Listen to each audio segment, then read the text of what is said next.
Outro exemplo de tabela pontual, nós temos ali o número de habitantes por médico em 5 países, né, no ano de 1984. Então nós temos lá, ó, no Chile tem 1.230 habitantes por médico. No Brasil tem 1.080 habitantes por médico. Na França, 320 habitantes por médico. Nos Estados Unidos, 470 habitantes por médico. E na Argentina, 370 habitantes por médico. Então eu faço a perguntinha, pessoal. Qual desses países está melhor servido de médicos? Ou seja, maior quantidade de médicos por cabeça? A França, né, pessoal? Pois a França apresenta 320 habitantes para cada médico, certo? Então, numa proporção, a França está bem mais servida de quantidade de médicos, ok? Então, quer dizer que a cada 320 pessoas existe um médico. E o pior aqui, no caso, é o Chile, que tem 1.230 pessoas para cada médico, ok? Então, uma interpretação bem simples aí a respeito desta tabela pontual, tá bom? Percebam que nesse caso nós não temos o rodapé duplo, né? Não temos aqui o somatório dos habitantes por médico, ok? Um outro exemplo de tabela pontual, vejam bem, o número de cáries por aluno na escola X da cidade Y no ano de 2019, ok? Então, olha só, o número de cáries, 0 cáries, 35 alunos apresentaram 0 cáries, 20 alunos apresentaram 1 cárie, 13 alunos apresentaram 2 cáries, 6 alunos apresentaram 3 cáries e assim por diante até chegar em 2 alunos apenas que apresentaram 5 ou mais cáries, tá bom? O total de alunos, 80 alunos, tá bom? Então, é uma interpretação bem simples de se fazer nessa tabela pontual. Agora vamos ver o que é uma distribuição de frequências intervalares. Bom, gente, essa aqui é um pouco mais chatinha de entender, mas eu vou dar um exemplo bem bacana para vocês aí, que vai facilitar bastante o entendimento disso. Quando se tem numa pesquisa dados com uma amplitude muito grande, nós devemos agrupar isso em intervalos ou classes, né?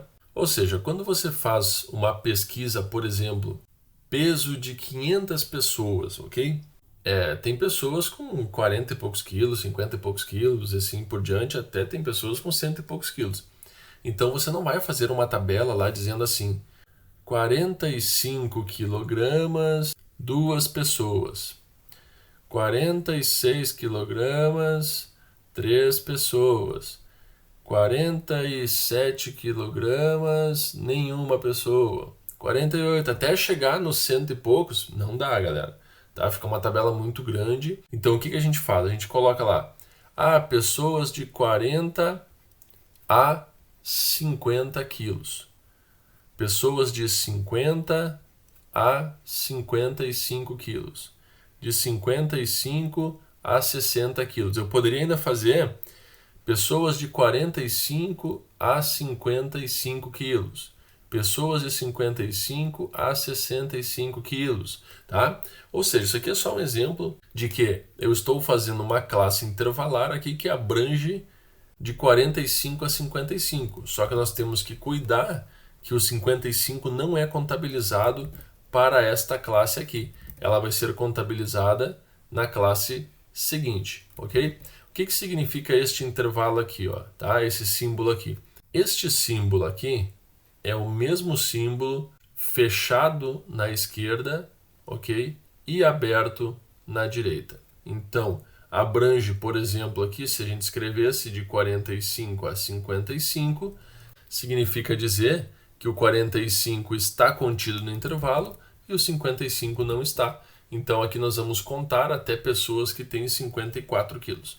Tudo bem? Pessoas que têm 55 quilos serão contabilizadas já na próxima classe. Tá bom, pessoal? Vamos ver uns exemplos. Exemplo 1. Altura dos alunos da escola X no ano de 2019. Então, nós temos lá, ó, alunos com 150 centímetros até 158 centímetros. Quantidade de alunos, 4. O que é esse 154 aqui? É o ponto médio da classe, ou seja, de 150 a 158, o ponto médio é 154. Tudo bem? E é muito importante isso aqui, porque nós vamos utilizá-los futuramente para fazer cálculos de média, mediana e moda, tá bom? Segunda classe, ó, percebo, termina em 158 e a outra começa em 158. Mas aqui esse símbolo indica o quê? Que você vai contabilizar os alunos que têm de 150 centímetros a 157, porque o 158 já é contabilizado na próxima classe. Então, alunos que têm de 158 centímetros a 166 centímetros, que é 1,58 m e 1,66 m. 12 alunos. Alunos que têm 166 centímetros a 174, 20. Professor, mas o 174 não é contabilizado, então você não fala 166 a 174. Sim, pessoal, eu entendo isso. Porém, na hora de falar, a gente fala o 174, não tem problema nenhum, tá? O que a gente tem que entender é que ele não está sendo contabilizado aqui, e sim na classe subsequente. Então, alunos que têm altura entre 174 e 182, o ponto médio é 178. Professor, como é que eu encontro o ponto médio? Esse aqui, ó, como é que eu sei, como é que eu consigo calcular o ponto médio? Bom, pessoal, é bem simples, né? Você pode perceber que de 150 a 158, nós temos uma amplitude de 8 centímetros, certo? Metade de 8 é 4. Metade de 8 é 4 centímetros. Então é só pegar 150 e somar mais 4, vai dar 154. E para as outras também serve, ó. Você vai pegar 158 e vai somar mais 4, dá 162. Você vai pegar 166 e vai somar mais 4, vai dar 170, que é o ponto médio, tá? Ou você pode fazer uma média, né? Uma média aritmética simples, que é só somar 150 mais 158 e dividir por 2, certo? Isso vai dar 308 dividido por 2, que é 154. Claro que é bem mais chato de fazer, tá? Então, percebam, nós temos aqui o símbolo somatório, que poderia ser substituído por uma palavra total, e aqui nós temos o somatório das frequências, tá? Então, por que nós temos aqui um FI? Se alguém já reparou nisso, nós temos um FI.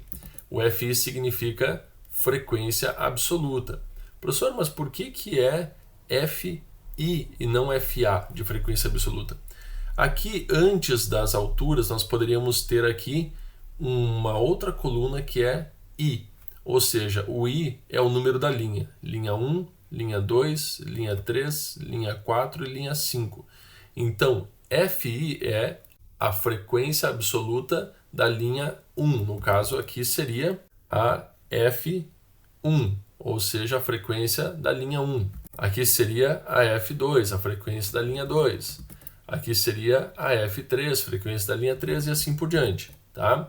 Por isso que você usa a mesma coisa aqui, ó, XI é o ponto médio da linha 1. Então esse aqui, esse 154, seria X1, que é o ponto médio da linha 1. Esse aqui seria X2, que é o ponto médio da linha 2 e assim por diante.